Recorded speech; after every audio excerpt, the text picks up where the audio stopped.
Ey Allohim, tezroq qarzlarimdan qutulib, ihson qiluvchilardan qilgin. Alo, Assalomu alaykum va rahmatullohi va barakatuh. assalomu alaykum. Guruch sotasizlarmi sizlar? To'g'ri tushdimmi? Ha, to'g'ri tushdingiz, guruch sotamiz. Qanday yordam bera olaman?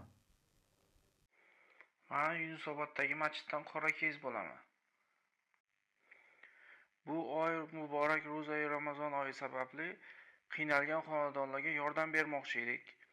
Shunga agar siz ham imkoniyatingiz darajasida guruch bera olsangiz, savobga sherik bo'lsangiz degandik.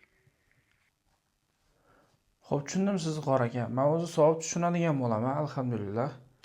Lekin bitta savolim bor edi. Bu yil ishlarimiz kelishmasdan qarzga kirib qoluvdik.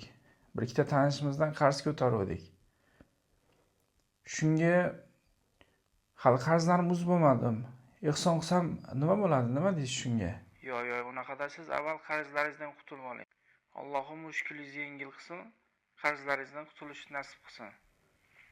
Xo'p, rahmat qor aka, tushunganingiz uchun Alloh rozi bo'lsin.